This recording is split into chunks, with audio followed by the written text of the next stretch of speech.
Assalamualaikum warahmatullahi wabarakatuh. Langsung aja Gus. Nah, saya dari Cikarang, Bekasi, Jawa Barat. Nama saya Pak Kalim Suharlan. Yang ingin saya tanyakan pertama ini ilmu yang dari yang tidak tahu menjadi tahu, kemudian diamalkan, terus secara istiqomah. Nah, yang banyak saya terplesetnya di istiqomahnya nih Gus nih. Kadang-kadang sulit untuk menjadikan istiqomah, itu yang pertama. Dan yang kedua, kemarin itu ada namanya hubbud dunya. Artinya itu jadi penghalang kita juga untuk menuju Allahnya itu Gus. Ada makalah yang mengatakan dunia itu taruhnya di tangan tapi jangan di kalbu. Nah, untuk membentuk karakter seperti itu kira-kira bagaimana tuh Gus? Nah, pertanyaan yang ketiga ini titipan dari rekan kami di Cikarang Gus. Harus mulai dari mana saya untuk mengeluarkan belenggu sementara belenggu nafsu itu udah menjadi satu dengan dirinya. Terima kasih. Wassalamualaikum warahmatullahi wabarakatuh. Waalaikumsalam warahmatullahi wabarakatuh. Tentang istiqomah itu relatif.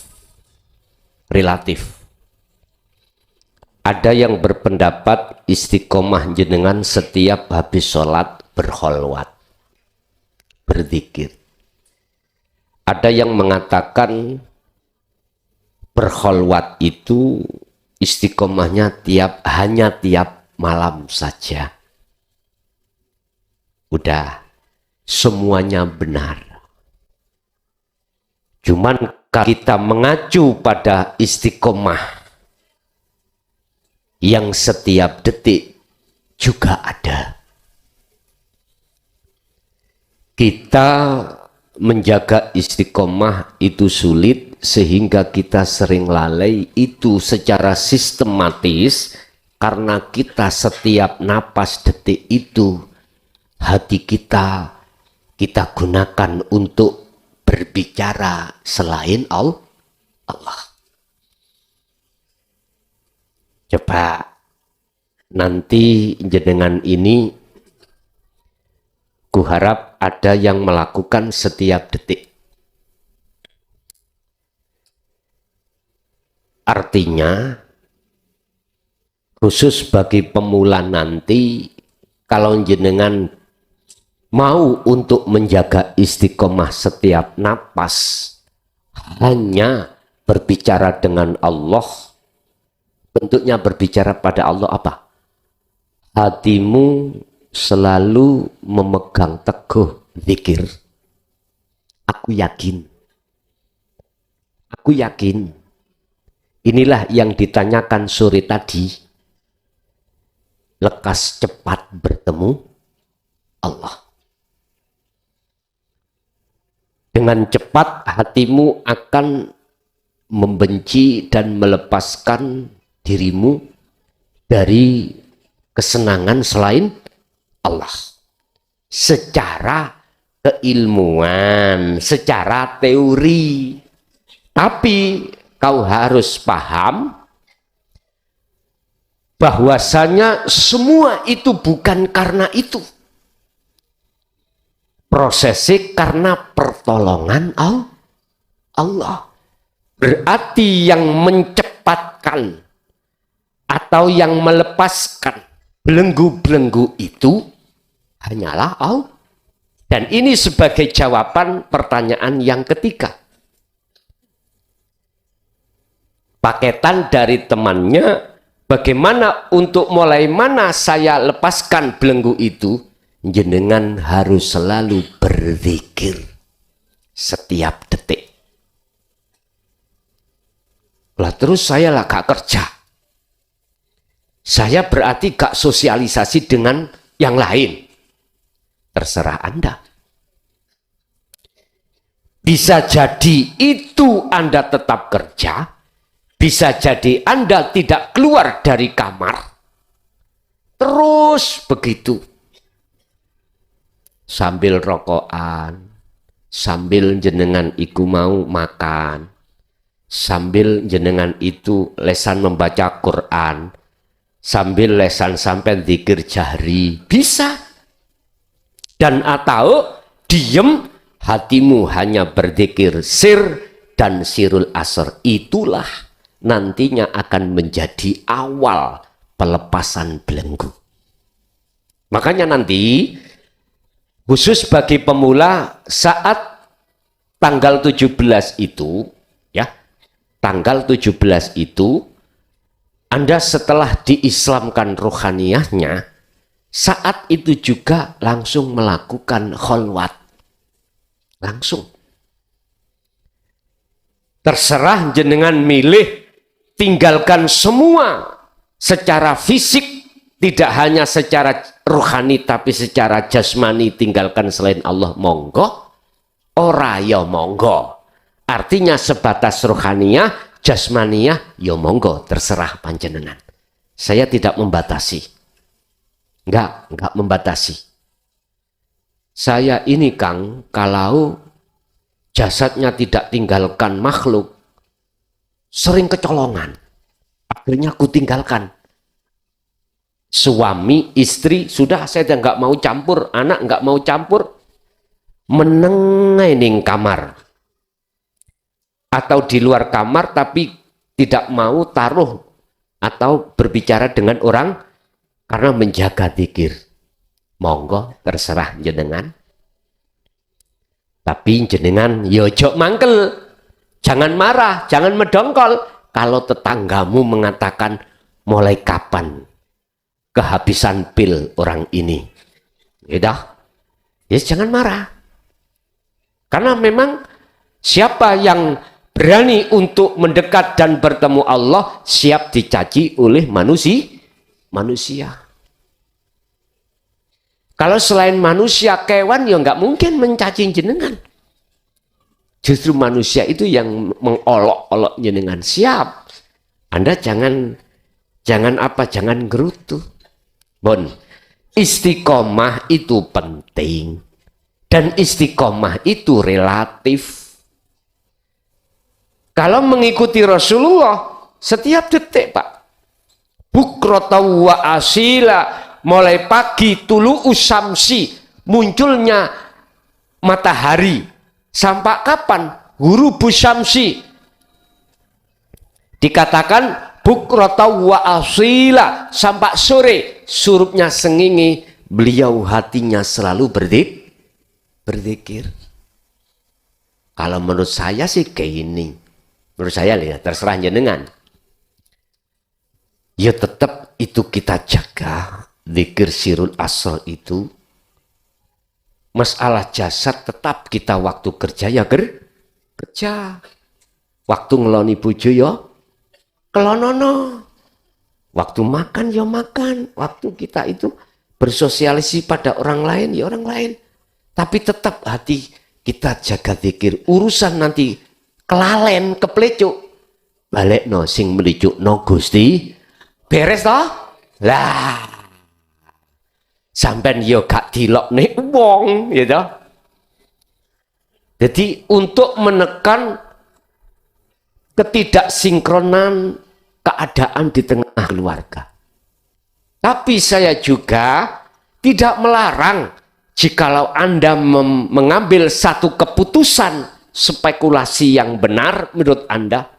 Udah Kang, aku sudah tidak mau campur istri selama 40 hari 40 malam, anak juga teman kerja yang enggak, sudah saya rembukan, musyawarahkan terhadap istri saya juga begitu, monggo. Tapi gini Pak, biar syariat melaku, istri kamu itu dalam rangka memenuhi kehidupan dunia 1 bulan atau 40 hari, udah kau harus memberikan uang sebatas itu. Kalau 1 bulan kamu kasih itu adalah 3 juta, kasih 10 juta. Bu, ini untuk kebutuhan keluarga 10 juta. Saya tak jadi ayam yang angkrem. Gak apa-apa toh?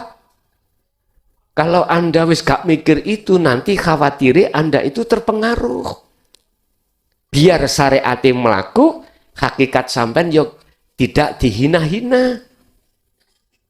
Kalau jenengan nggak mau memikirkan tanggung jawab secara syar'i, mertua ngomongnya gak enak. Ndokku kari nguntal tok ayo. Kecilik, mulai kecil nggak mau ngingoni, besar-besar diminta. Lah ngono toh? Kari ngingoni tok ae nggak mau. Akhirnya omongan opini gak enak. Sampai juga begitu, harus musyawarah dulu. Dek, saya tak ada di kali, sungai, tak jogone kali iki. Nah, ngono ya. Wes, aku nyuwun restumu, aku nggak mulih-mulih. Saya tak lungguh ning kali terus-menerus 40 dino 40 wengi. Yang ngomong dulu biar nggak salah paham. Nggak apa-apa. Tapi saya mengarahkan, apakah Allah itu tidak bisa kau temui di tengah kau kerja? Padahal di tengah kerja itu juga ada Allah. Sing penting jenengan sudah tahu dan membawa kuncinya bertemu Allah. Beres. Apa kuncinya? Wahuwa adzikru bisiril asror. Fungsikan dzikir sirul asror yang muncul dari la ilaha illa anta itu. Dengan begitu nanti Anda akan ainul basiroh. Bisa bertemu di situ. Urusan bertemunya hanya, mohon maaf, 1 menit, 1 jam. Jangan dipikir. Urusan Anda ditarik nafsu maneh lagi, akhirnya jenengan pedal, pisah dengan Allah. Ya udah, pakailah hukum. Lah iya, sing medalkan ya siapa? Yang memisahkan juga siapa? Itu aja. Tapi bukan berarti saya menyalahkan yang ambil spekulasi tadi. Tidak, semua benar. Karena semua punya pertimbangan masing-masing. Yes, itu yang pertama. Yang kedua, apa Pak? Apa? Ya, kebutuhannya apa? Apa tadi? Lupa saya. Apa kebutuhannya tadi? Tolong untuk di... Ada yang dikatakan tadi itu termasuk penyakit batin, termasuk cinta dunia atau hubud dunia, Gus. Nah sementara kita mau nggak mau butuh juga dunia tuh, Gus. Maka gitu, ada yang mengatakan dunia itu cukup di tangan, jangan di kalbu gitu, Gus. Nah gimana untuk mengarah ke sana, caranya? Gus? Ya, terima kasih, Gus. Oke. Ketika saat kita masuk di dalam zona akil balik, mau tidak mau siapapun juga kita ruhaniyah jelas hubud dunia. Oke, itu proses kita dalam masa kekotoran, Pak. Saya katakan kotor karena ruhaniyah kita bercintanya tinggalkan Allah dan kita bercinta pada kesenangan dunia, akhirnya disebut hubud dunia. Oke. Kita satu sisi secara jasmani butuh dengan itu. Ya, manusiawiyah. Rokokan ini aja kalau tidak beli, ya nggak bisa. Kalau tidak kerja nggak mendapatkan uang. Berarti kita wajib kerja secara jasmani. Pertanyaan saya, ketika saat bekerja berjalan sampai beli rokok, sampai nyedot rokok, apakah di situ nggak ada Allah? Oke, proses kita katakanlah belum kenal Allah. Ada makalah, taruhlah hubud dunya itu di tangan, jangan ditaruh di hati. Itu artinya apapun yang jasmani inginkan, sifat basariah kita sebagai manusia di mana sih? Adakah manusia ingin miskin? Nggak ada. Adakah manusia itu menurut sifat basariahnya itu ketika saat ingin menuju satu tujuan itu gagal? Nggak ada. Sakit? Nggak ada. Oke. Tapi jangan kau taruhkan ruhaniyahmu itu bercinta terhadapnya. Jangan. Silakan secara jasmaniah jenengan ini berinteraksi dengan selain Allah, tapi ruhaniyahmu bagaimana caranya tidak ikut berinteraksi terhadap hubbud dunia, tapi berinteraksi kepada sang penguasa, hidup di dalam hubbud. Hanya satu kuncinya, biar Anda tidak terperosok, kembali kepada adzikru bisiril. Ingat, Allah sudah katakan, hanya dengan berzikirlah hatimu akan bertemu Allah.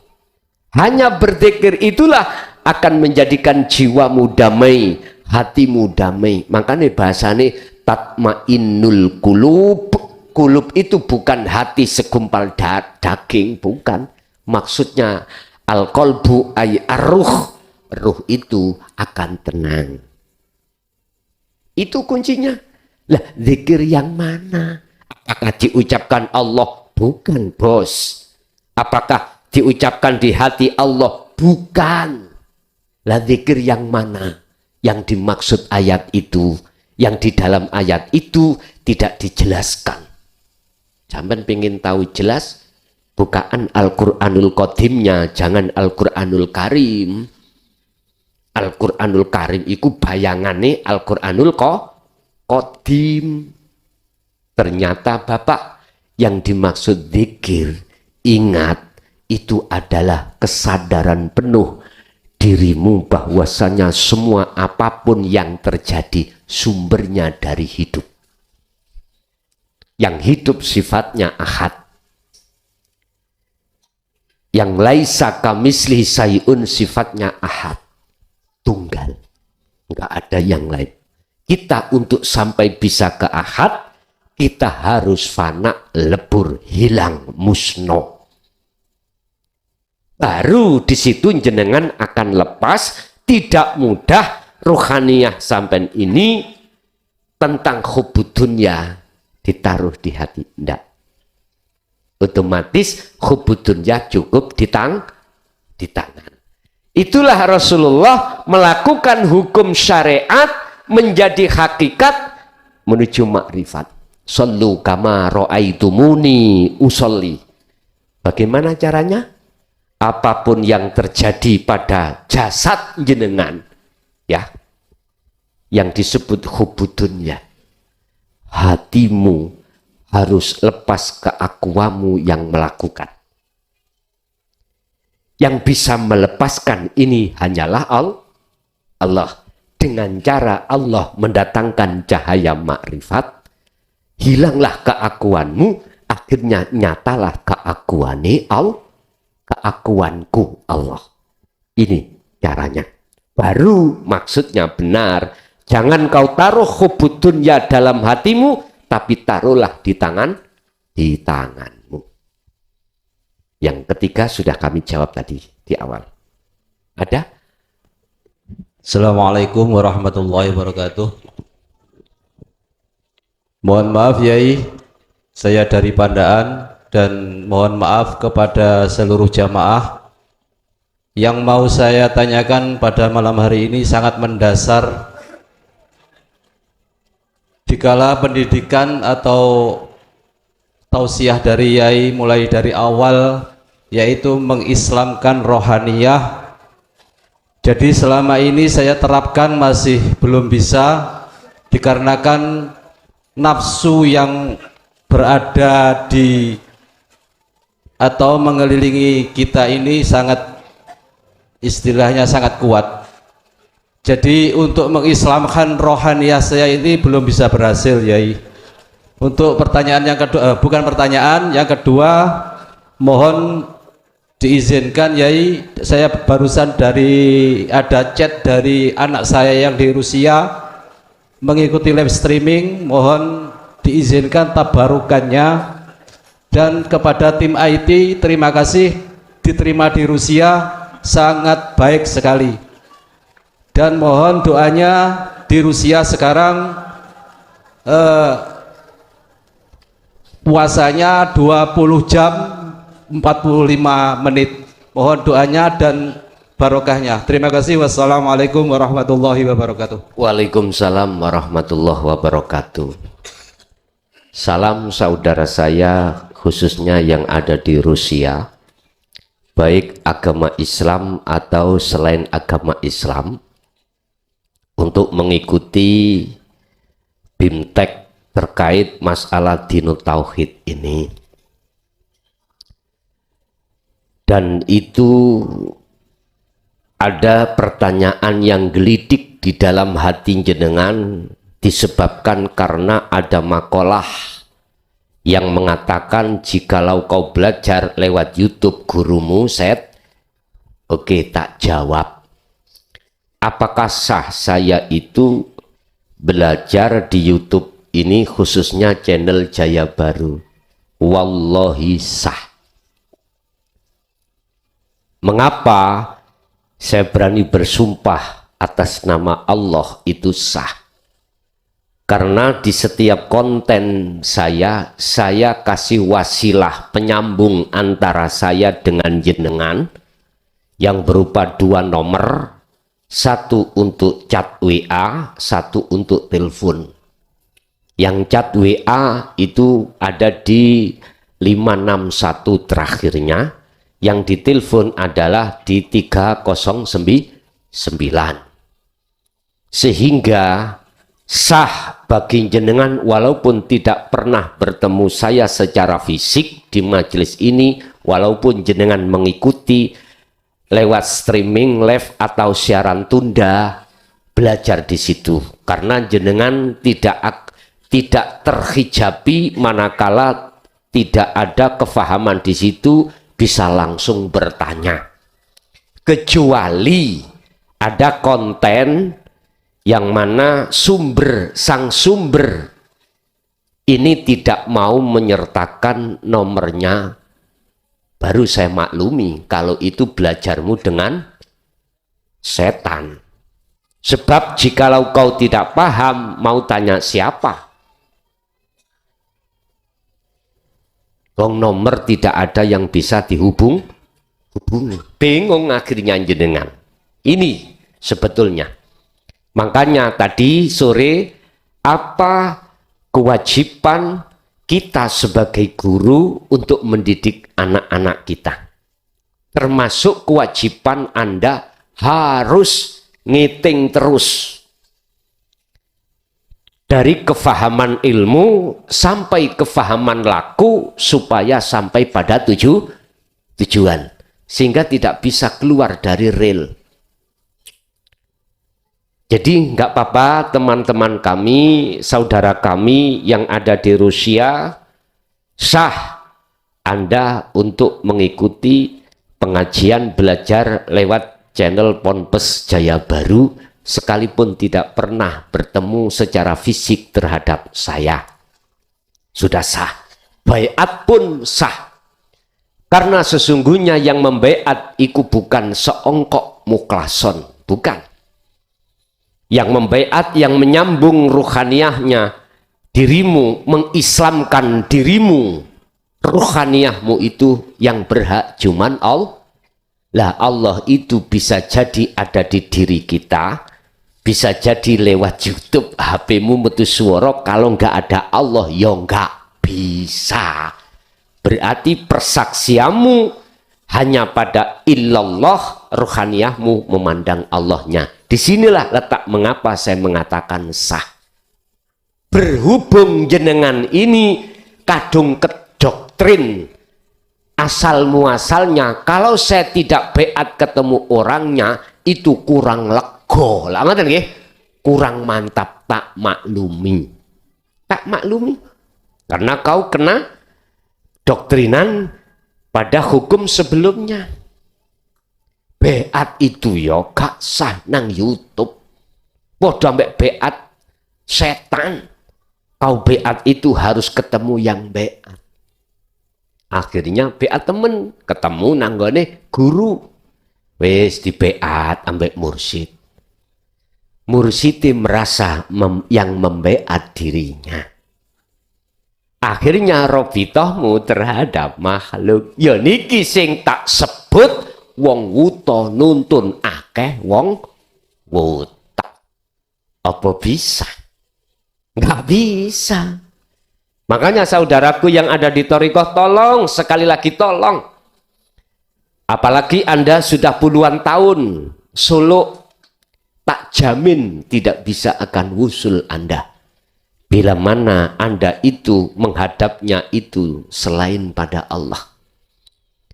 Masa kita kurang peka bagaimana dikisahkan terhadap Nabi Ibrahim di sepanjang Al-Quran 30 juz itu tentang Robitoh, Pak. Robitoh.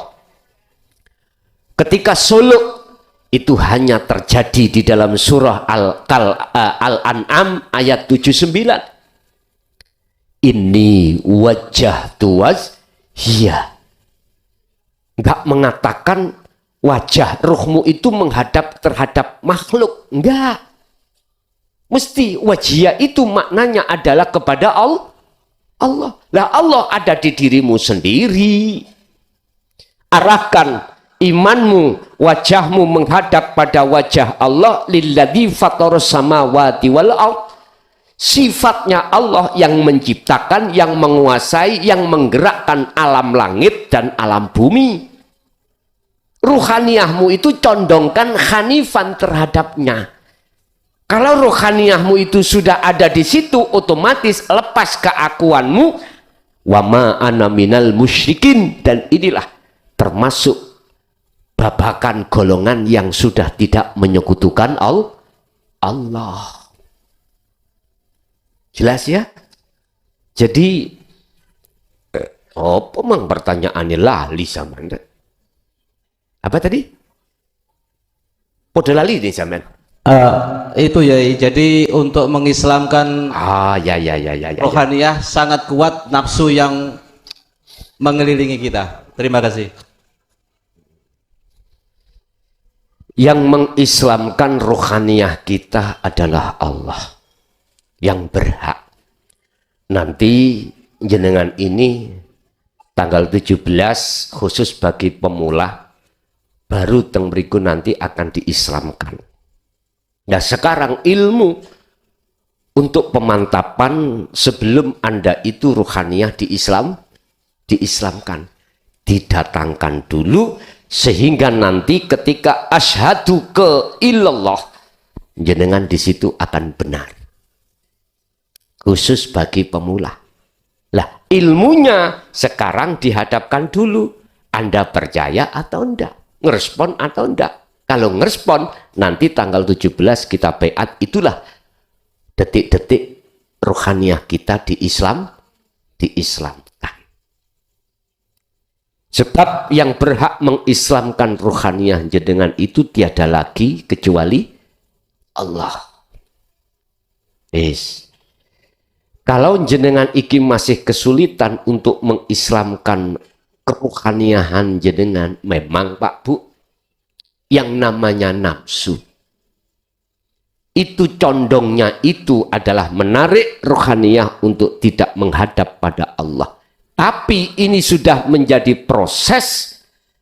Para calon kekasih Allah itu harus mengalami seperti itu. Bahkan sudah diislamkan, kadang jatuh, kadang bangun, kadang jatuh. Karena posisi kita masih ada di mahfud. Coro makom itu makom mahfud. Sudah dimusyahadah tapi keluar lagi. Ditarik lagi, keluar lagi, ditarik lagi. Memang inilah proses dari musyahadatul fana ke kamil. Dari kamil ke bakok. Dan inilah proses yang namanya ruhaniyah musyahadah mahfud ke musyahadah maksum. Memang seperti itu. Jikalau kita ingin untuk tidak sama sekali tercolong, terpencuri oleh nafsu, ya kita harus langsung di musyahadatul baqo alias maksum. Baru tidak mengenal lalai. Baru jenengan iki selalu di dalam keahatan. Lah untuk mencari posisi yang ada di wilayah ini, otomatis kita harus melalui fana dan kamil terlebih dulu. Fana dan kamil dimasukkan Allah di makom mahfud, makom karekso, terjaga, akan tetapi masih dirinya itu kecolong oleh nafsu.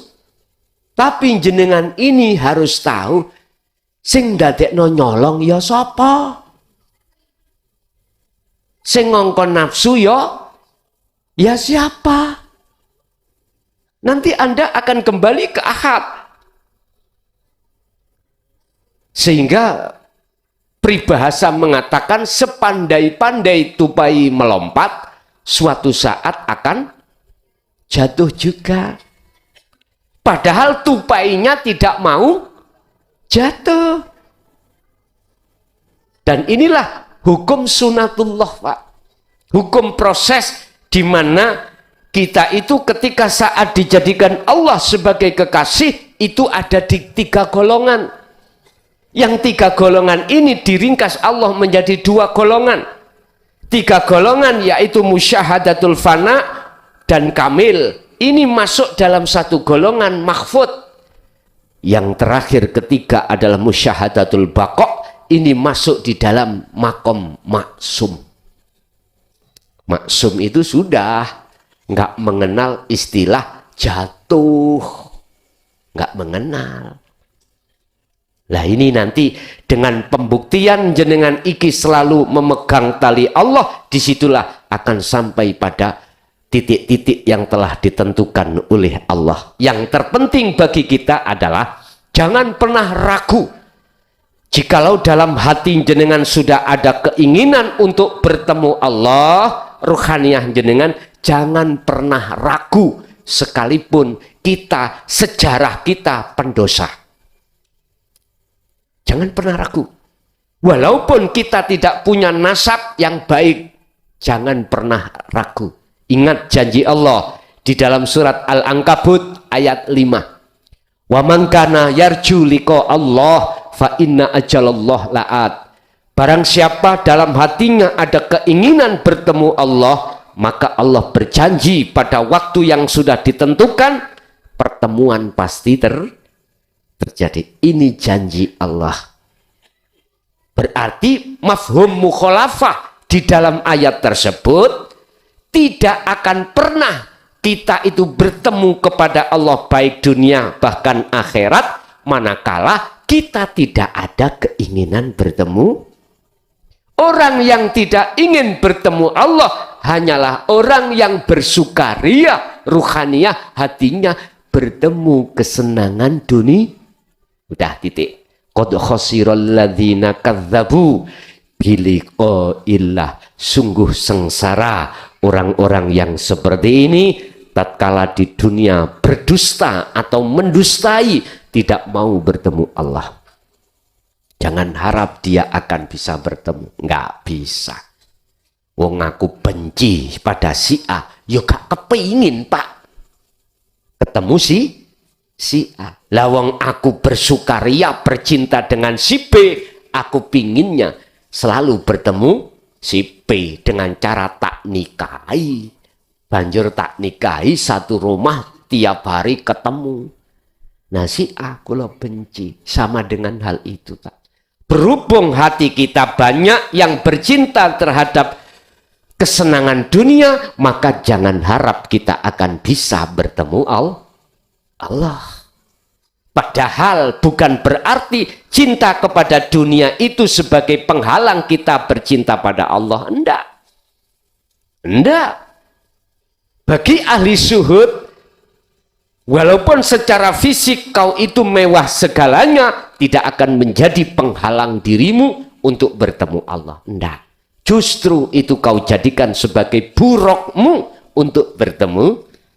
Jadi syariat tumpaan itu tidak halangan.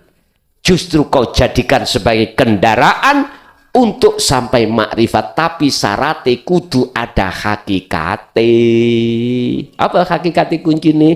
Adzikru bisiril. Wis itu Pak. Yaitu laksana ikan yang hidup di tengah air asin. Walaupun tiap saat dan waktu dia campur dengan air asin, air garam, jasadnya tidak terasa asin karena karena ikannya hidup gitu loh. Nggih, mboten napa-napa Pak, kalau jenengan sulit mengislamkan ruh itu tadi oleh karena sampai saking gedene nafsu, kadang eling kadang boten lah, boten jenengan lalainya hatimu kepada Allah itu aslinya bukan kehendak yang ada dalam hatimu. Itulah bentuk bahwasanya panjenengan ini dilatih atau difisik oleh Allah. Apakah itu termasuk jenengan kegolong orang kafir? Bukan. Kalau betul-betul sudah diislamkan ruhaniyahnya, terus suatu saat jenengan ini terpeleset, bukan berarti Anda terpeleset. Bukan berarti keplesetnya Anda itu disebut sebagai keingkaran. Tidak. Bukan. Lalaimu itu bukan disebut sebagai lalai dengan sengaja, enggak. Sebab aslinya orang yang imannya sudah diihsan, Anda ruhaniyahnya sudah mau diislamkan, yakin sampai kalau sudah di situ nggak ingin menyembah selain Allah, nggak ingin beriman selain Allah, tapi suatu saat saking gedene nafsu ketarik. Akhirnya apa? Saya katakan jenengan tidak termasuk keingkaran. Anda tidak ingin kepleset sebetulnya. Tapi Allah menyuruh nafsu untuk memelesetkan itu. Paham nggih? Nggih, ada lagi. Ibu, monggo Bu. Ibu dulu. Assalamualaikum warahmatullahi wabarakatuh. Saya Ibu Atun dari Tegal, mau bertanya Pak Yai, bagaimanakah cara terus mengingat Allah dalam bentuk apapun dan bagaimana caranya mengucapkannya? Dan yang kedua,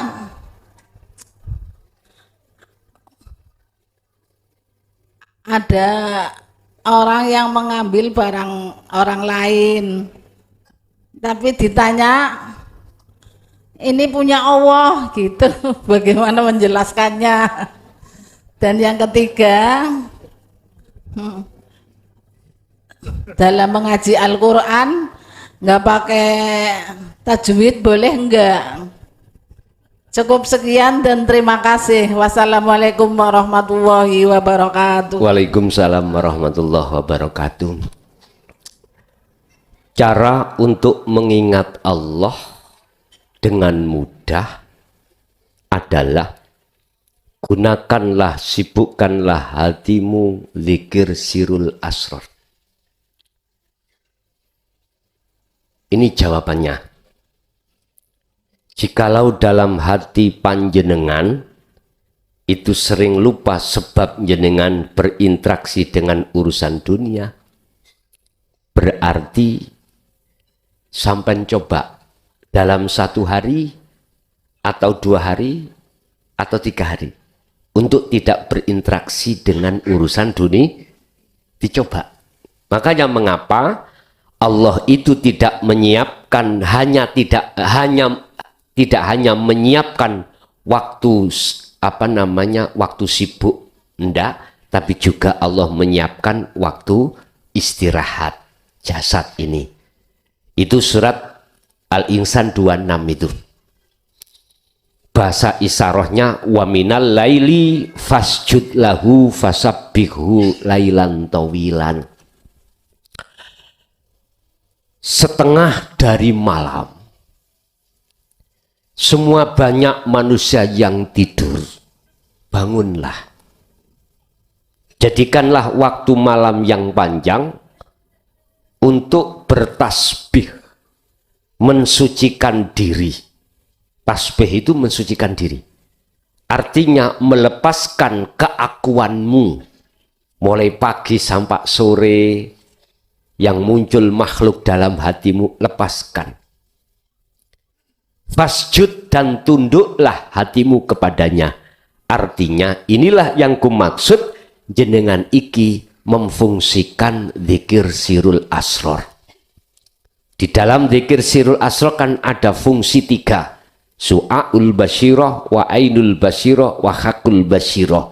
Meyakini, merasakan, melihat, dan menyatakan. Ini nanti posisinya ada di sini. Yes, itu yang pertama. Yang kedua, walillahil masyrik wal maghrib. Ketahuilah bahwasannya makhluk mulai jagat timur sampai jagat barat, bisanya gerak itu yang menggerakkan adalah hidup ini. Bahasa syariat Allah Subhanahu wa ta'ala. Yakinkanlah bahwasanya minal masyriqi wal maghrib walillahil masyriqu wal maghrib, itu yang memiliki, yang menguasai, yang menggerakkan adalah Sang Yang Hidup, Allah Subhanahu wa ta'ala ini. Atas pertanyaan jenengan yang kedua tadi adalah, dengan cara begini Bapak Ibu, apa mungkin makhluk olehnya bisa bergerak itu dia bisa bergerak sendiri? Nggak bisa toh? Nggak bisa. Berhubung kita manusia itu kebanyakan ngaku-ngaku wae Gusti Allah, itulah akhirnya muncul kalimah apabila si A mengambil barangnya si B dikatakan mencuri. Dikatakan mencuri, iya gak salah.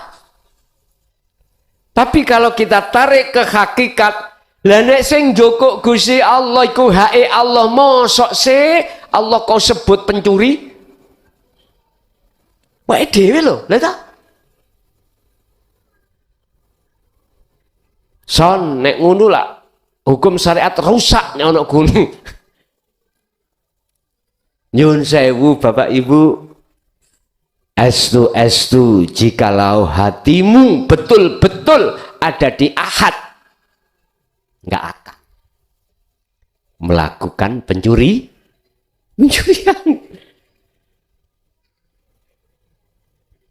Nggak akan berdaya sampai iki untuk mencuri, nggak akan berdaya, nggak akan berdaya. Ingat, husnul a'mali nata'iju husnil ahwal. Apa perilaku jasmani itu bentuk sentrongane perilaku rohani.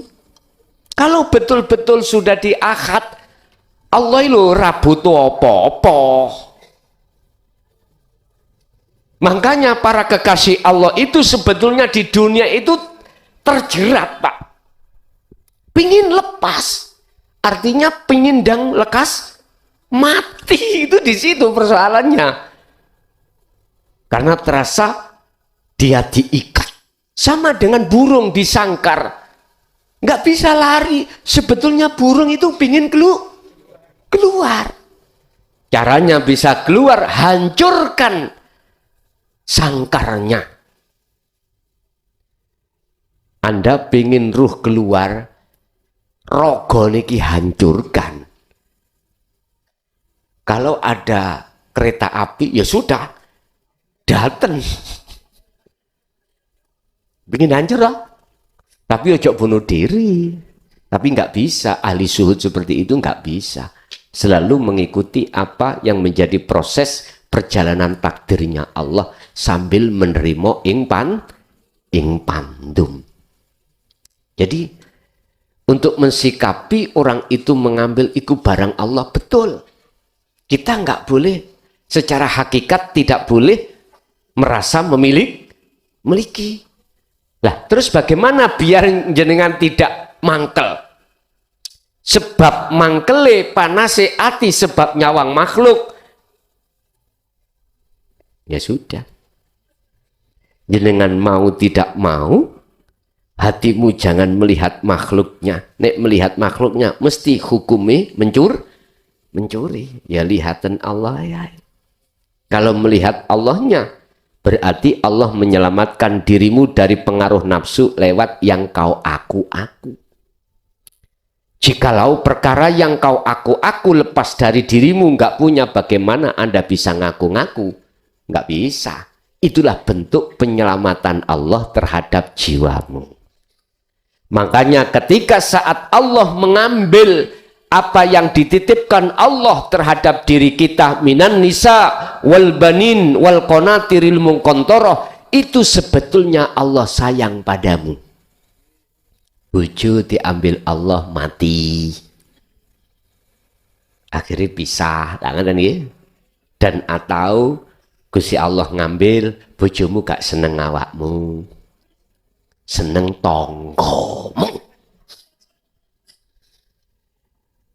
Akhirnya istri kamu bilang, Pak, pun pegatan Pak, aku seneng kae lho Pak. Ya wis. Nek jiwa jenengan iku jiwa tidak merasa memiliki, mesti sampean persilahkan, monggo. Nah, ketika Gusti Allah mengambil itu, mengambil apa yang dititipkan terhadap jenengan, mesti jenengan kalau tidak merasa mengakui, plong Pak, ikhlas. Seperti ilmunya tukang parkir, ikhlas. Tapi bisakah Anda seperti itu? Ngomong-ngomong. Wangel Pak. Makanya di dalam Al-Quran ujian yang terberat bagi seorang istri ketika saat suaminya itu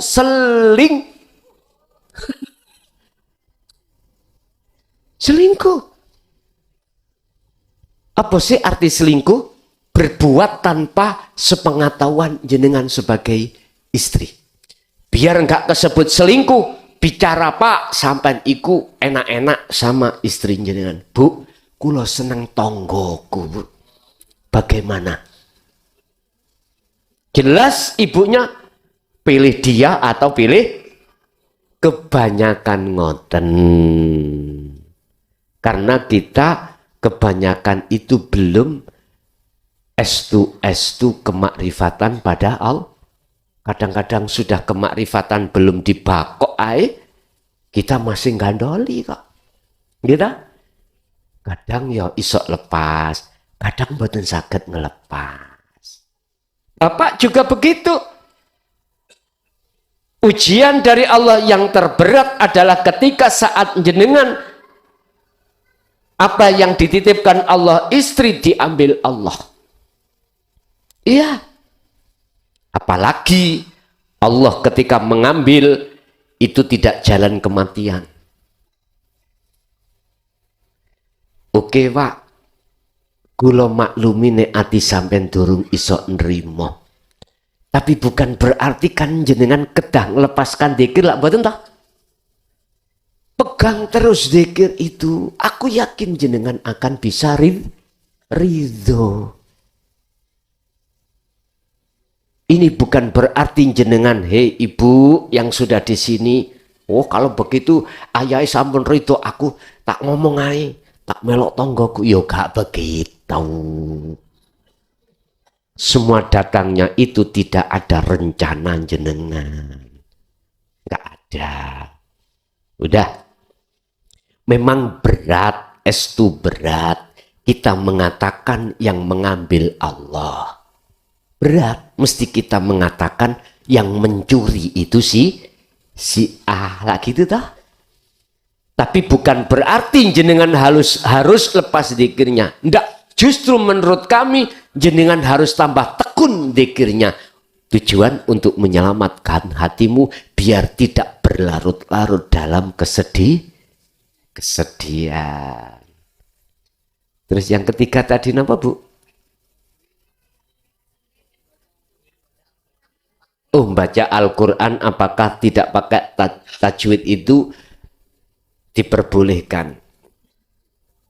Nek secara syar'i Pak ya, miturut ilmu tajwid nggak boleh. Syar'i loh. Secara syar'i jenengan wajib ngerti tajwidnya. Sebab di dalam Syar'i itu hukum maca tok iku lho ganjaran.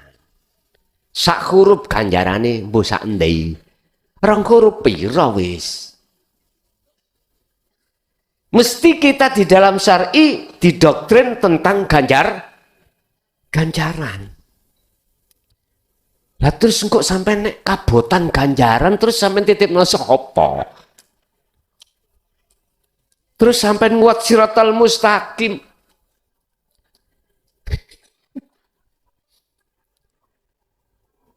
Apalagi jenengan iki ninggone donya iki oleh unta. Numpak unta. Nek nelek untane sapa sing nimpali? Repot enggak sampai niku golekno suket nanti. Artinya ngene, Pak. Tidak salah di dalam hukum syariat menjelaskan tentang itu. Karena kalau tidak dijelaskan itu Anda tidak mau melakukan. Estu. Jadi secara syar'i wis wajar karena kelas kita sebagai anak kecil semangat untuk melakukan perintah orang tua karena mau dikasih uang. Pertanyaanku, masa sih kau jadi anak kecil terus? Lah enggak toh, Pak? Artinya langkah berikutnya al-ubad biar betul-betul yang dimaksud dalam surah Al-Maidah ayat 27, innama yataqabbalullahu minal muttaqin. Ibadah sing diterima iku hanya ibadah yang bersumber dari hati yang bertakwa. Yang kami maksud takwa dari rangkaian ilmu tauhid, amal khalwat, istiqomah makrifat, itulah takwa. Baru diterima sebagai amalan makbulan. Masa sih terus ada di situ? Sehingga dikatakan lillahi ta'ala, karena Allah itu berarti harus lepas selain Allah. Berarti hati kita tidak karena pahala, tidak karena surga, tidak biar dijauhkan dari siksa. Enggak. Yang namanya lillahi ta'ala itu lepas keakuan dirimu. Itulah yang dimaksud ikhlas. Makanya mengapa surat Al-Ikhlas ya itu enggak menyebutkan ikhlas. Qul huwallahu ahad, Allahus somad, lam yalid walam yulad walam yakullahu kufuwan. Mana kalimat ikhlas? Enggak ada. Ternyata inilah wujudu siril ikhlas fiha. Roe amal ini akan menjadi hidup, akan menjadi bermanfaat tatkala ada ruhnya. Lah, ruhnya amal adalah ikhlas. Yang dimaksud ikhlas lepas diri dari makhluk yang melakukan. Berarti siapa yang melakukan? Allah. Itulah tajalli. Baru disebut ikhlas. Makanya memahami bahwasanya Allah ahad iku harus ikhlas. Jadi Bu, atas pertanyaan yang nomor 3 tadi, apa tadi?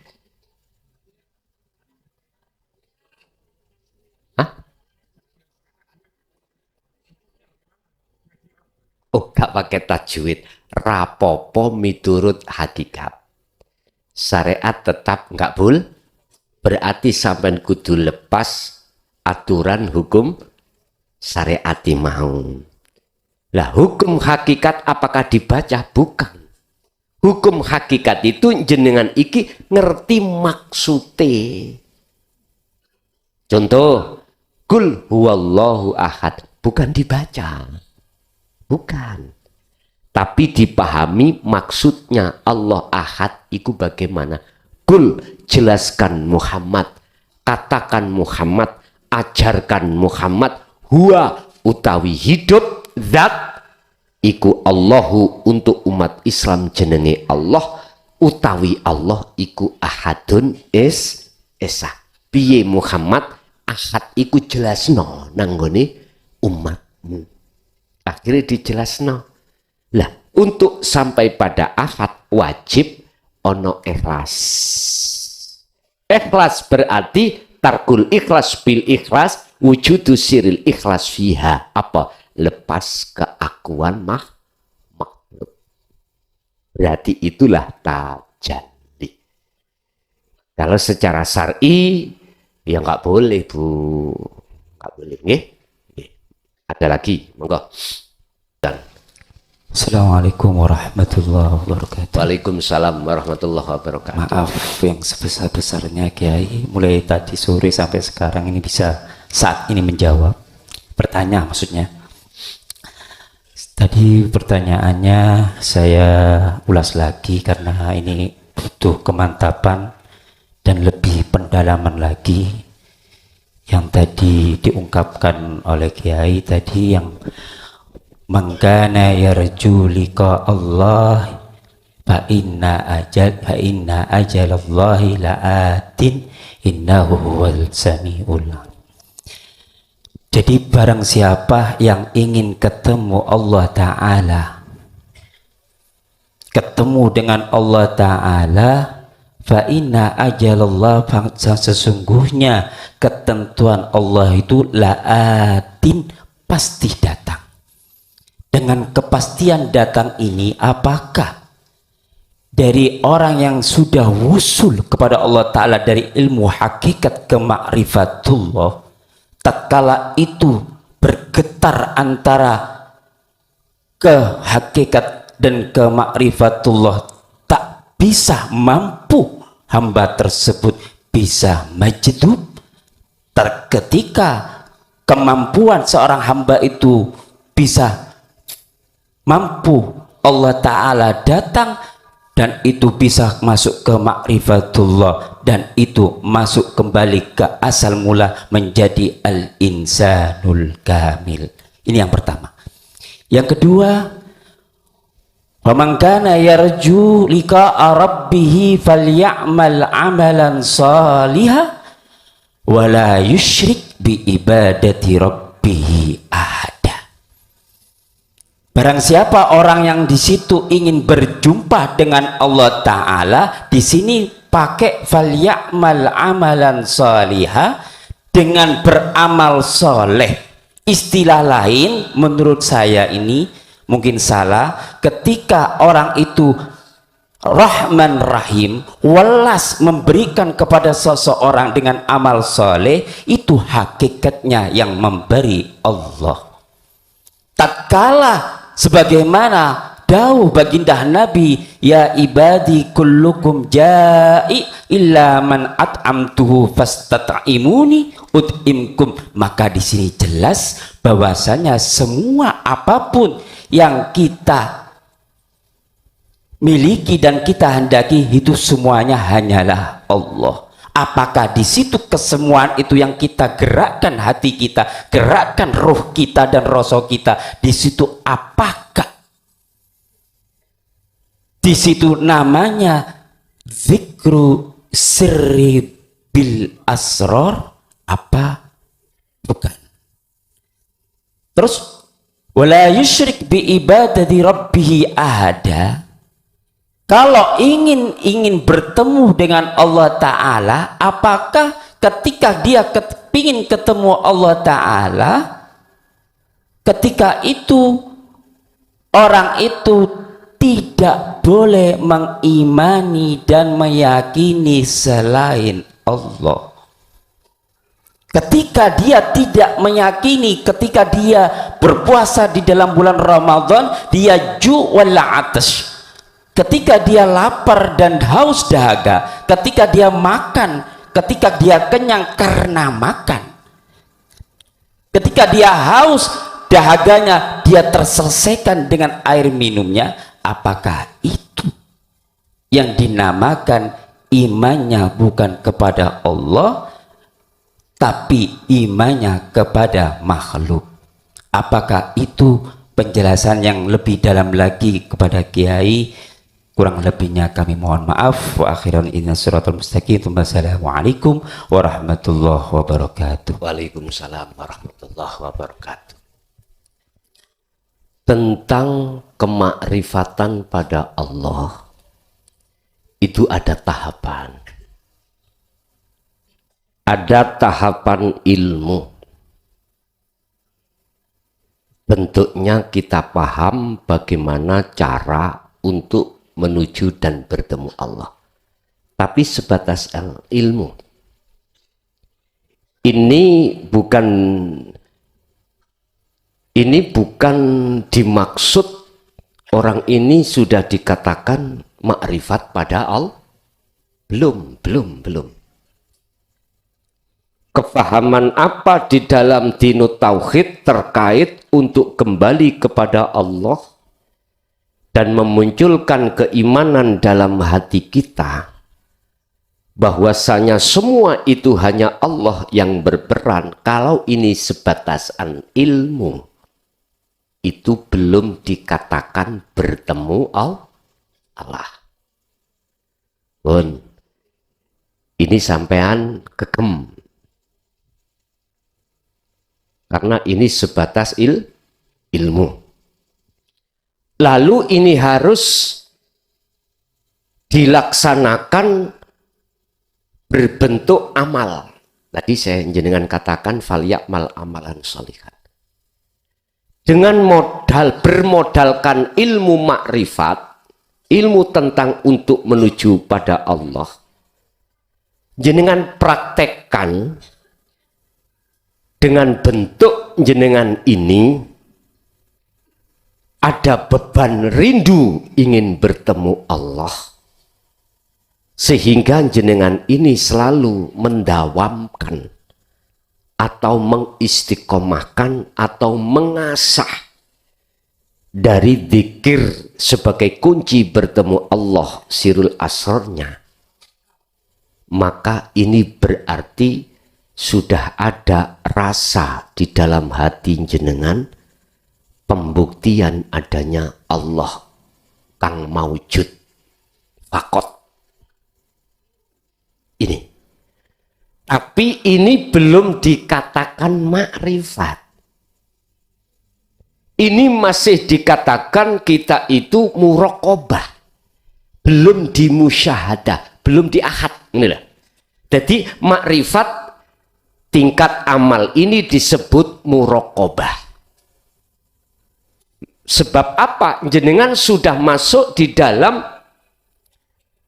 kalimat tauhid anta. Sudah merasa Allah itu dekat. Dan untuk menciptakan ruhaniyah bahwasanya Allah terasa dekat, itu hanyalah mereka yang sudah makrifat ilmu. Makrifat ilmu. Sebab dengan makrifat ilmu yang disebut paham, dipraktekkan baru muncul. Inilah yang dimaksud Rasulullah tentang ihsan. Ketika Anda menyembah atau beraktivitas apapun, seakan-akan kau bisa melihat wujudnya Allah. Fa'ilam taroh, apabila kau tidak bisa melihat Allah, maka di dalam hatimu terasa bahwasanya Allah selalu melihat dirimu. Munculnya hati yang seperti itu, itulah kumaksud wa mangkana yarju liko Allah. Keinginan untuk bertemu Allah. Paham ya? Lah, ini kedah panjenengan asah terus untuk sampai di musyahadah. Modal di dalam muraqabah inilah Pak, makrifat yang paling bawah di dalam amal ini jenengan asah dipastikan akan sampai musyahadah. Makanya fa inna ajalallah la'at. Di situ. Urusan kapan, waktu, tempatnya itu urusan Allah.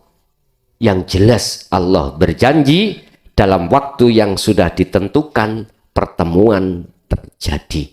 Pandangan syariat pertemuan itu setelah kematian secara jasmani ini. Padahal pandangan hakikat kita bertemu Allah itu bisa terjadi di dunia ini, tapi dunia itu sudah menjadi akhirat bagi Anda. Dunia sudah tidak menjadi dunia, dunia menjadi akhiratmu.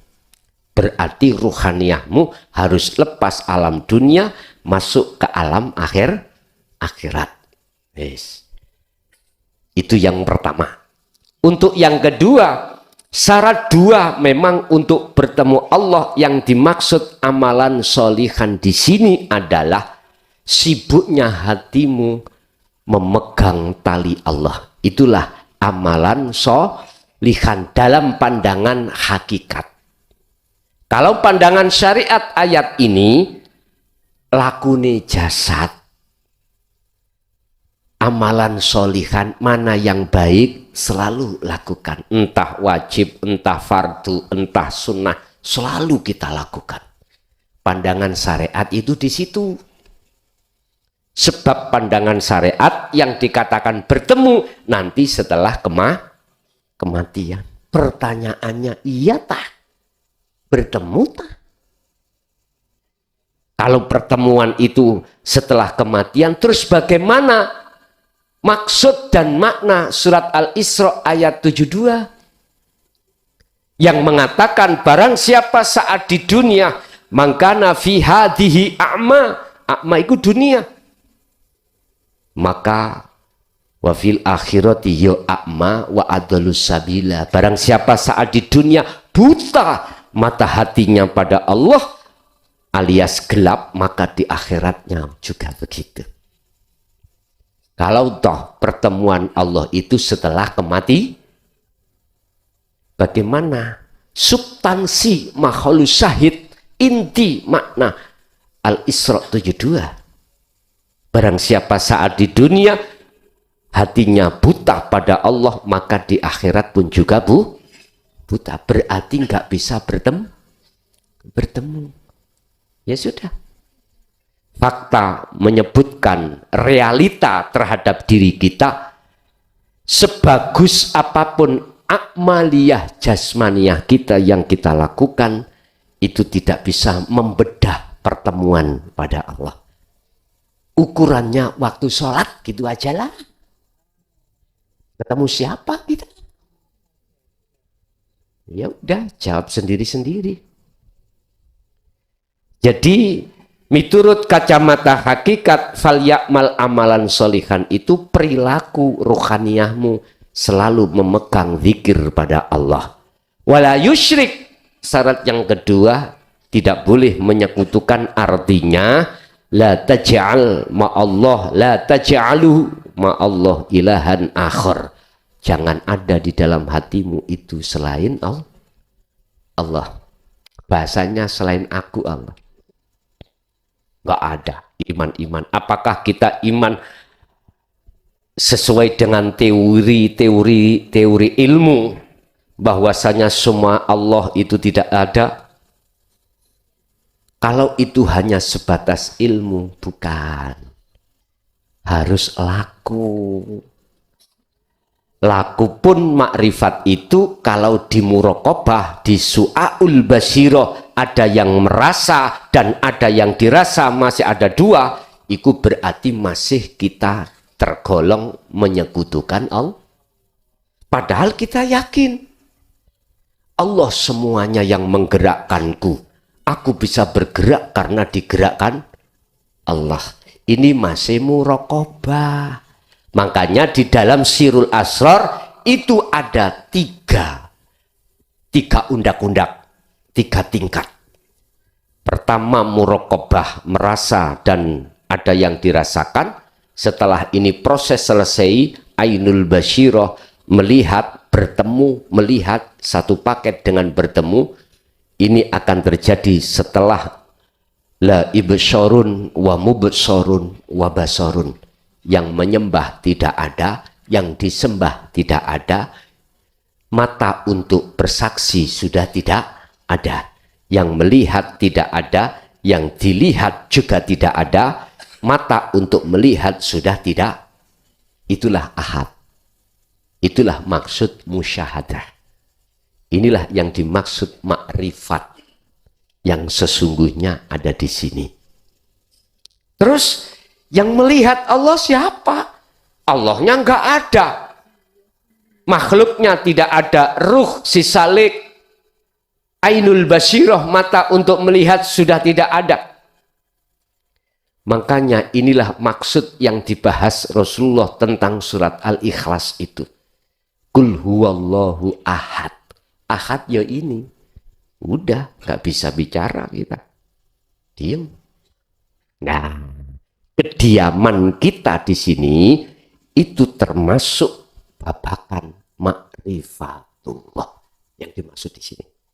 Kalau kita hanya beriman dan merasa sudah tidak ada selain Allah dalam diri kita, cuman kita, keakuan kita sebagai penyaksi masih ada, maka itu masih di muraqabah, belum di musyahadah.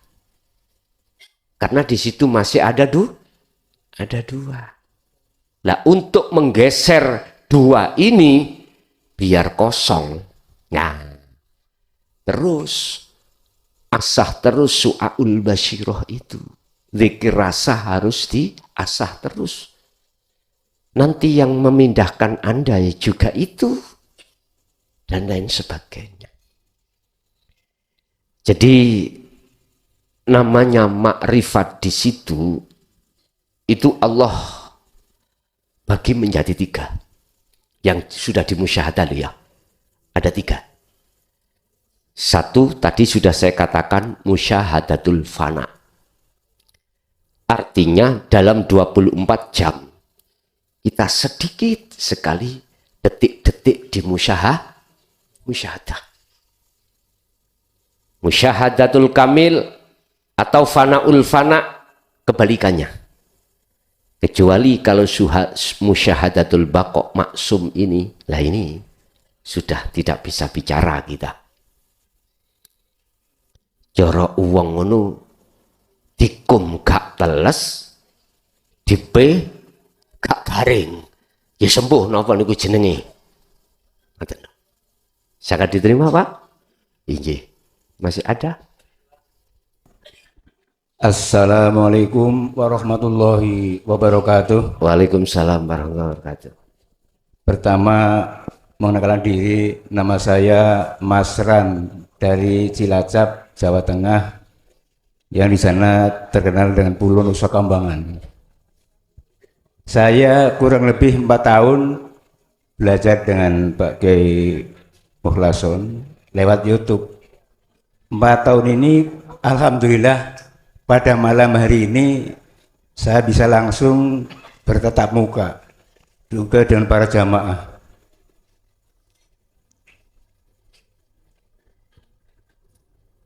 Saya kadang-kadang masih berat sebelah kalau menerima takdir qabdi dan basti. Kalau takdir basti kadang-kadang cepat hilang, tapi kalau qabdi kadang-kadang susah hilangnya. Saya pernah WA dengan Pak Mulason, kehilangan motor belum ada setahun. Kadang-kadang waktu baru hilang, seminggu ingat. Sekarang karena sebulan ingat. Lah ingatan ini yang saya katakan tidak seimbang antara qabdi dan basti. Bagaimana caranya menyeimbangkan kalau kita menerima takdir yang tidak enak dan yang enak, baik dan buruk kata syariat itu. Ini kadang-kadang saya bingung, apakah Allah masih menguji saya dengan motor yang hilang itu? Lapor polisi udah, tapi sampai sekarang nggak ketemu. Bukan masalah membelinya, tapi rasa dalam hati ada kayak beda. Iya. Ini perasaan yang seperti ini apa juga merupakan sebuah ujian juga dari Allah? Ngaten nggih. Demikian matur nuwun. Assalamualaikum warahmatullahi wabarakatuh. Waalaikumsalam warahmatullahi wabarakatuh. Makom kita beda. Makom kita ada di Su'aul Basyirah, nggak bisa disamakan di Ainul Basyirah. Makom kita di Musyahadatul Fana nggak bisa disamakan Musyahadatul Kamil. Begitu juga Kamil tidak bisa disamakan di Baqo, nggak bisa. Dan Allah akan menguji pada hambanya tidak melebihi batas kemampuan yang ada pada diri hambanya. Maksudnya kita itu apa yang kita terima dari Allah sesuai dengan porsi kedudukan kita masing-masing.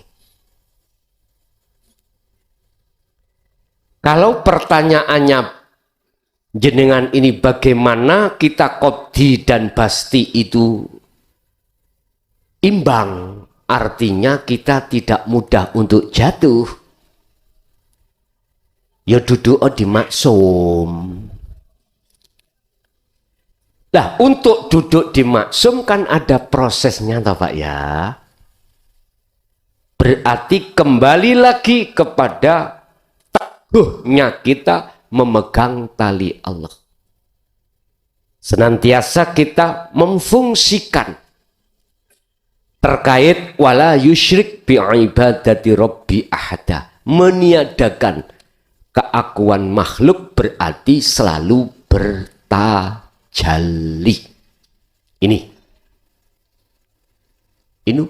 Ini prosesnya Bapak. Secara keilmuan loh ya prosesnya. Tapi jangan kau kira Allah itu tidak mampu untuk mengangkat satu hambanya tanpa melewati fana kamil. Dan juga jangan dikira Allah tidak mampu tanpa diajari oleh guru manusia. Hamba dikendaki langsung ditarik ke musyahadatul baqo. Jangan. Walaupun secara teori ilmu amal istiqomah tidak dilakukan, itu tidak bisa ke situ, bukan berarti Allah tidak kuasa menghendaki hambanya langsung ditarik ke musyahadah. Jadi secara keilmuan jangan selalu dijadikan pedoman mutlak perjalanan ruhaniyah ke Allah. Ketahuilah bahwasanya pindahnya ruh dari satu makom ke makom lain bukan karena tekunnya zikir jenengan, karena rahmat pertolongan. Itu maksudnya supaya Anda tidak ngaku-ngaku wis. Kalau kita masih merasa keakuan diri hamba yang melakukan, ya mboten saged, wah. Mboten saged, padahal teorinya sudah tahu. Ya toh? Tahu, tapi ketika saat praktek kok yo aku nih hamba sih muncul, mboten saged. Mboten saged. Makanya bicara rantai nafsu itu ada yang kasar, ada yang halus. Yang paling halus keakuan dirimu. Halus banget. Dan itu juga tidak mudah. Dan itu juga akan jadi mudah bagi jenengan kalau sudah terbiasa.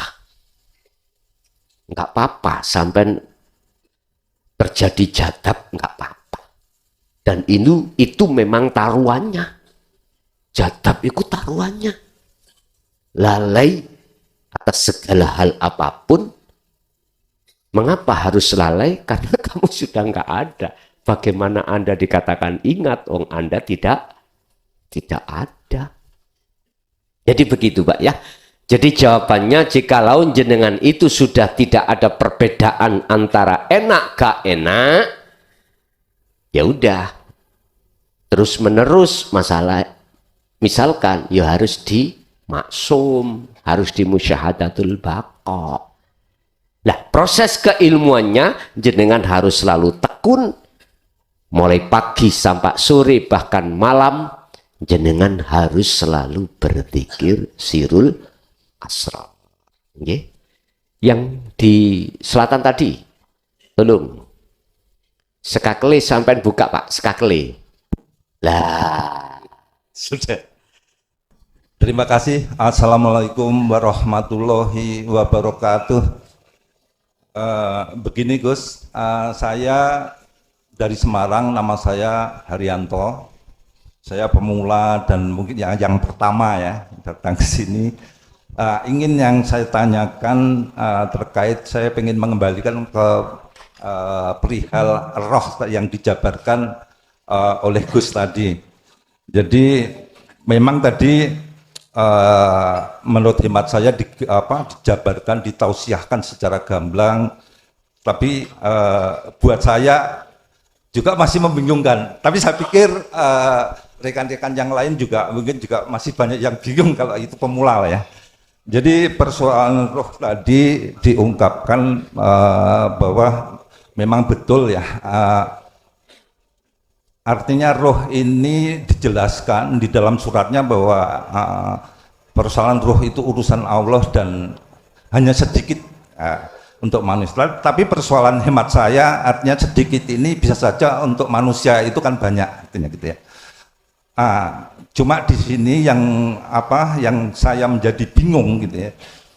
Terus dari penjabaran Gus tadi, apakah saya bisa menyimpulkan atau barangkali menarik satu pemahaman bahwa persoalan roh yang masih dikatakan makhluk tadi, ya ini menurut mungkin golongan ini ya, atau status yang di syariah itu memang itu suatu persoalan yang sensitif.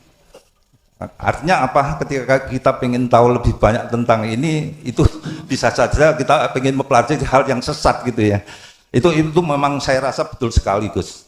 Lah artinya saya ingin menanyakan kepada Gus, apakah betul pemahaman saya dan apa yang disampaikan atau ditausiahkan Gus tadi, bahwa roh ketika itu masih mungkin kategori makhluk, itu artinya makhluk roh ini belum kembali kepada Allah, artinya belum ke musyahadah. Tapi ketika roh ini sudah bisa kembali, artinya liqa, itu mungkin barangkali ini bisa sifatnya wujud atau barangkali kekal. Nah itu yang saya tanyakan yang pertama. bergetar. Oh, kekal. Ya, kekal, wujud dan kekal ketika sudah artinya sudah panak gitu ya. Terus kemudian yang kedua yang saya tanyakan tadi sudah disampaikan juga, disangkutkan dengan jiwa. Apa kaitannya jiwa dengan roh atau pengertian roh dengan jiwa ini? Itu saja Gus. Mungkin ini dilanjutkan ini rekan yang berikutnya, soalnya tadi selalu kebagiannya di sebelah sana. Demikian, wassalamualaikum warahmatullahi wabarakatuh.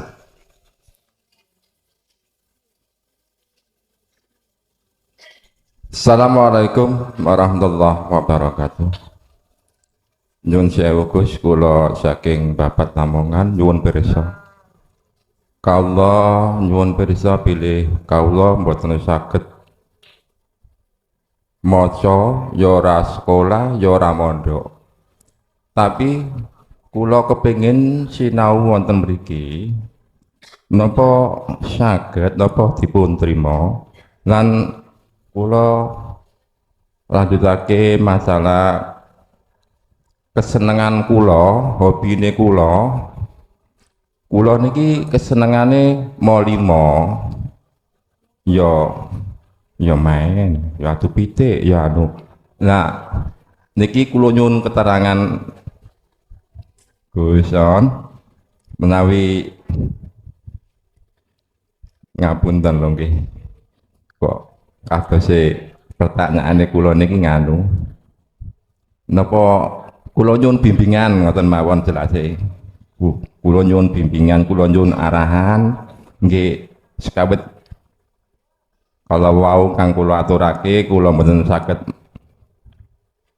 ngaji, ya ora tau mandok, ya ora tau sekolah, bodho ilailo. Ning kula kepengin belajar. Kap semanten kawula yupi. Assalamualaikum warahmatullahi wabarakatuh. Waalaikumsalam warahmatullahi wabarakatuh. Pertama, apakah pemahaman jenengan tadi benar? Ya, benar. Cuman saya tambah sedikit. Dari satu hamba ketika ruh itu belum memfanakan diri, maka enggak ada hak untuk berkata bahwasanya roh itu Allah atau ingsun itu Allah. Belum. Dan ini tertuang di dalam surat Al-Anbiya kalau enggak salah ayat 29. Enggak boleh. Tapi ketika saat kefanaan ruhaniyah, aran ruh itu otomatis juga fana aran Allah. Itulah yang menjadi hak prerogatif Allah untuk mengatakan aku Allah. Sehingga bahasa lahir roh, bahasa batin jenengan itu adalah Allah, aku Allah. Benar. Yang kedua, perbedaan siapa nafsu dan ruh. Kita tahu di dalam satu ayat Allah berkata tentang jiwa. Ya ayyatuhan nafsul mutmainnah, irji'i ila rabbiki radiyatan mardiyah. Wahai jiwa yang damai. Mengapa harus damai? Mutmainnah itu damai. Inilah jiwa itu nafsu. Nafsu itu adalah ruh yang masih kotor. Lah, aslinya disebut ruh iku fitrah. Oleh karena ruh ini bersukaria dengan selain Allah yang disebut hubbus syahawah, maka ruh disebut jiwa. Dikatakan mutmainnah karena dirinya tenang. Dikatakan tenang karena ruh itu, mohon maaf, posisinya sudah melewati nafsiyah amarah lawamah.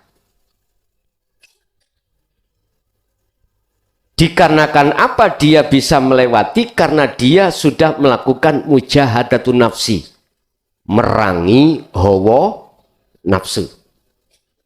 Tapi belum dikatakan kembali pada Allah.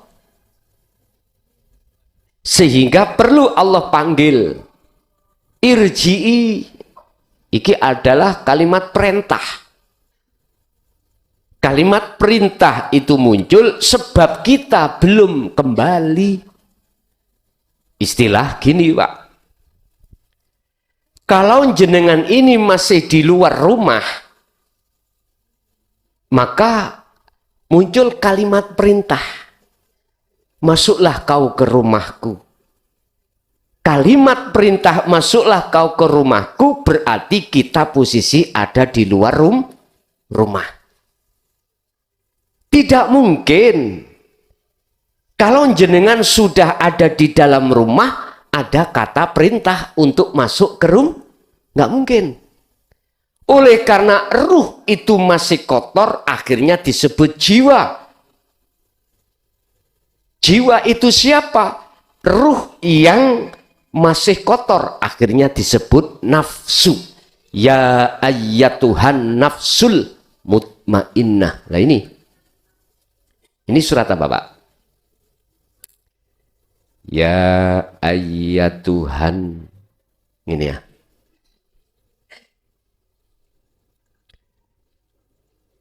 Tuhan nafsu.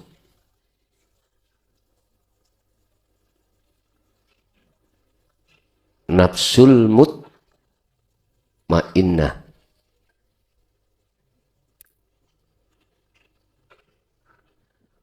Mutmainnah.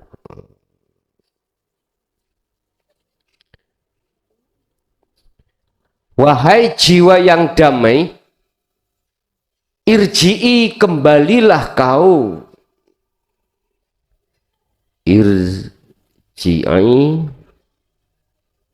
ila rabbiki. Mengapa rabbiki? Pangeran iku wedok we. Sebab kalau kita bicara tentang ilmu nahwu menunjukkan mukhotobah. Apa? Mukhotobnya itu perempuan. Masa sih Gusti Allah wedok? Kok gak ila rabbika? Udah, makanya lepasan si ilmu-ilmu dohir lepasan si, cek gak kontroversi. Kembalilah kau pada Tuhanmu. Berarti kalimat irji'i perintah, sebab ruh itu belum kembali. Akhirnya disebut jiwa, nafsu. Tapi kalau sudah masuk dia, masuknya rodiyatam mardiyah, rodiyatam mardiyah. Kalau kau betul-betul mau untuk kembali kepada Tuhanmu dengan ridho, ikhlas, dan juga diridhoi Allah, maka fadkhuli fi ibadi wadkhuli maka jenengan akan dimasukkan satu golongan hamba yang ada di surga. Artinya kalau ruhaniyah yang masih kotor disebut jiwa, itu betul-betul kembali kepada Tuhannya, maka di situ fadkhuli fi ibadi wadkhuli jannati, itulah yang namanya ruh, yang ruh itu disebut wa inna ilaihi raji'un. Itulah ahad, maka bahasa ruh, bahasa jiwa sudah tidak ada.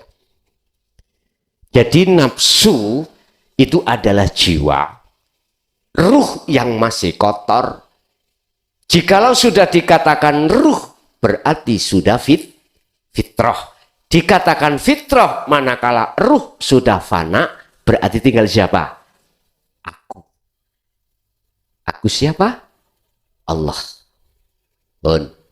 Yang kedua, tentang masalah belajar, posisi saya masih dalam suka mau limo, monggo, rapopo. Boten apa-apa. Belajar di sini ada dua. Satu, belajar ilmu, kemudian belajarlah laku. Bagi pemula berarti laku nanti jenengan mulai coro setrat itu tanggal 17 depan ini. Sekarang jenengan manasi sih. Nanti kalau sudah 17 personel yang masuk jalan. Semakin banter personel yang munggah. Pun urusan nanti di tengah jalan bani bocor dos jelungup, jangan jadi urusan. Sing penting jenengan lekas sampai tujuan, gitu aja nanti. Jadi monggo, walaupun jenengan masih di posisi masih senang mau limo, tidak menjadikan itu penghalang jenengan untuk belajar. Saya secara pribadi meng-welcome, monggo. Dan saya sendiri tidak akan pernah menyalahkan orang yang masih tetap suka mau limo. Dalam pandangan saya, mengapa saya tidak menyalahkan, itu rahasia sendiri. Artinya, Anda nanti kalau sudah sampai ke musyahadah tidak akan pernah dengan mudah menyalahkan orang orang lain. Oke Pak, Lamongan nggone mancing. Nggih. Masih ada? Assalamualaikum warahmatullahi wabarakatuh. Terima kasih Pak Yai. Mungkin mudah-mudahan terakhir ini ya, udah malam banget. Ini mungkin nggak tanya tapi apa ya, semacam menambahin diri saya. Karena kalau tadi yang pengajian sore itu membahas tentang 8 pokok masalah tentang orang tua dan guru. Kalau kita amati di situ semacam kayak perang, ramai banget antara guru dan orang tua, saling tarik menarik tentang kebenaran. Orang tua disenangkan itu juga maaf kurang pas. Guru narik juga orang tua mungkin nggak ridho atau nggak ikhlas. Pertanyaan saya adalah mungkin pengajian yang malam ini bagaimana biar sinkron, karena kalau saya lihat itu kan kami pelaku melaksanakan, bahkan orang yang di sini, manusia-manusia yang ada di sini pun sama. Kaki betapa indahnya, yang kanan ke depan, yang kiri ada di belakang. Tangan begitu juga. Tapi tidak serta-merta antara mata, walaupun kerjasama dengan baik, atau telinga kerjasama dengan baik, mendengarkan dengan baik, tapi tidak akan pernah ketemu. Mohon penjelasannya Gus. Terima kasih. Assalamualaikum warahmatullahi wabarakatuh. Warahmatullahi wabarakatuh. Iklamu ngertiyo siro, walaupun perkara urusan akhirat penting, bukan berarti urusan dunia anugerah tinggalkan. Sekali lagi, walaupun urusan akhirat kekal itu amat penting, bukan berarti anugerah dunia tinggalkan. Surat apa itu? Artinya, bila mana ayat ini saya buka lebar, mempunyai pengertian bahwasanya kita manusia di dunia ini, jasmani masih berlaku, butuh ngombe, butuh mangan, butuh kelon, butuh opo wae. Jangan kau tinggalkan, ya. Jangan kau tinggalkan, kerja jangan kau tinggalkan. Intinya yang disebut innama bu'itsu liutammima makarimal akhlak, kesempurnaan akhlak baginda Rasul, jasad patuh hukum sarengat, ruh hukum patuh hukum hakikat. Buktinya jasad hukum syariat disebut takwa, tinggalkan larangan, jalankan perintah. Ini didikan syariat, sistem wasilun seperti itu yang disampaikan dan diajarkan oleh baginda Rasul, ya toh? Tapi hukum hakikat yang menghukumi ruhaniyah, bentuknya jenengan intinya harus lepas keakuan diri yang melakukan perintah, meninggalkan larangan, akhirnya muncul akunya. Inilah akhlak ilahiyah, manis kanan kiri, tetapi perlu digarisbawahi, saya tidak menyalahkan bagi panjenengan yang melakukan pertemuan terhadap Allah kemakrifatan memakai sistem majedubun. Sistem di mana jenengan ini belas ora patuh dengan hukum syariat, tapi ruhaniyahmu kalau benar-benar duduk di musyahadah Allah. Ini majedubun. Jadi seakan-akan dilihat di dalam hukum jasad saenae, saya tidak akan menyalahkan. Sehingga tidak ada kesinkronan, tangan kiri di belakang, tangan kanan di Jadi tidak ada keseimbangan antara hukum syar'i dengan hukum hakiki. Bila mana jenengan lewat jalan majdubun, aku gak berani untuk menyalahkan. Gak berani. Gak berani. Dan juga saya tidak akan pernah menyalahkan jenengan. Tidak. Baik yang jenengan miturut sistem wasilun yang pertama ataupun majdubun yang kedua. Walaupun saya mohon maaf mendidik jenengan ini di jalur wasilun. Terserah jenengan. Monggo. Tanda-tanda jenengan diterima di sistem majdubun tatkala orang lain mencemoohmu, membencimu, kau jadi melarat, nggak ada yang dimakan, udahlah istri minggat, anak membenci, tetangga juga semua membenci.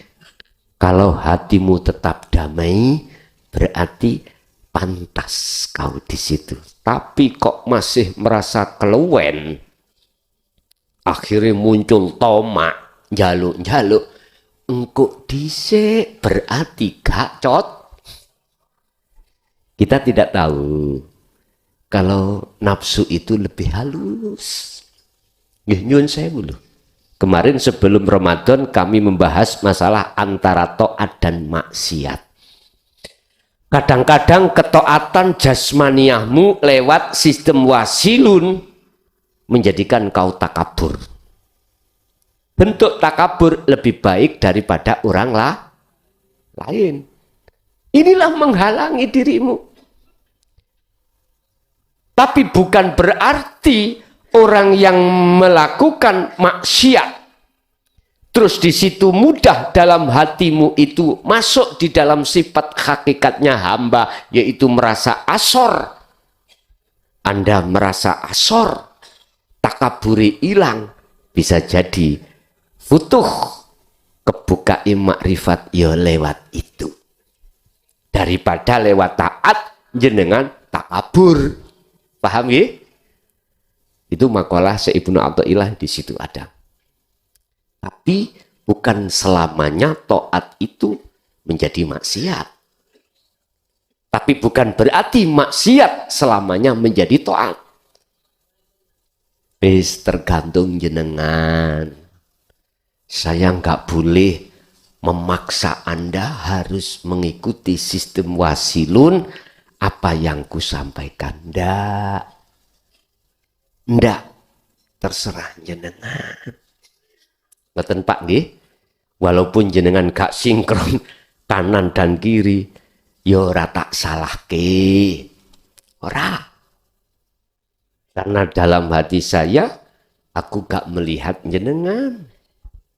Ya sudah rapopo. Makanya tugas sebagai guru tadi di sore itu tetap harus sayang terhadap murid-murid kita, manakala di antara murid kita itu beda pengetahuan, beda jalan, yes nggak apa-apa. Tetap kita sebagai orang tua harus sayang. Anak sing nakal ya kudu disayang, anak sing taat ya kudu disayang. Jadi ketika kita puasa itu taat. Lah ketaatan ini apakah di situ nanti membawa dampak takabur atau tidak? Akhirnya melihat orang yang tidak puasa itu di bawah kita. Ataukah malah sebaliknya? Ketaatan Anda menjadi taat Anda di mata Allah. Tentang masalah puasa ini ada tahap-tahap Pak. Kemarin sudah saya jelaskan, ada puasa secara syariat, secara thariqah, secara hakikat, secara makrifat. Jikalau kita betul-betul puasa secara hakikat, ketika saat puasa secara syariat itu berjalan, ya mohon maaf, kok jam 12 siang kerucuk-kerucuk. Kerucuk-kerucuk loh. Tahu kerucuk-kerucuk? Lapar, keroncongan. Terus nyendengan nyendok. Tahu nyendok? Makan. Boleh atau tidak? Ingat,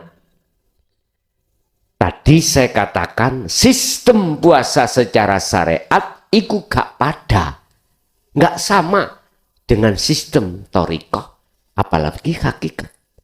Kalau secara syariat saya katakan, ya gak boleh, karena sudah ditentukan dalam hukum syariat yang disebut puasa harus menahan lapar dan dahaga dalam waktu yang sudah ditentukan. Kalau puasa secara thariqah menjaga jangan sampai ada sifat-sifat yang dicela oleh Allah itu muncul. Kalau secara hakikat berarti menjaga keakuan diri makhluk gak muncul. Secara makrifat berarti jenengan sudah lepas. Hanya Allah. Tinggal pertanyaannya, apakah ketika saat dahar jenengan iku lepas keakuan diri? Yo jenengan piyambak sing jawab. Jenengan sing jawab. Lah kalau betul-betul iya, pandangan kacamata hakikat nggak apa-apa buat dirimu. Lung kamu itu sudah tidak ada lah ngoten ta. Tapi tetap pandangan syariat boten angsal. Makanya saya memakai harus dua kacamata.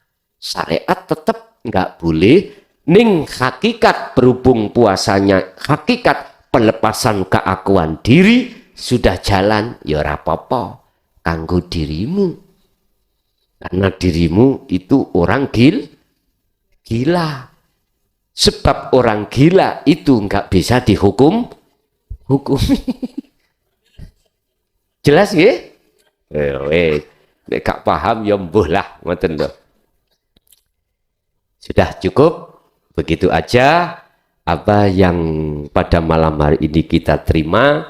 Estu saya berpesan sekali lagi, belajarlah memandang ilmu dari Allah. Itulah guru yang sebenar-benarnya guru kita. Jangan memandang ilmu itu datangnya dari makhluk. Biar apa? Pujaanmu seperti apa yang dipuja Rasulullah. Pujimu seperti apa yang dipuji Rasulullah. Sembahanmu supaya seperti apa yang disembah Rasulullah. Al-Fatihah.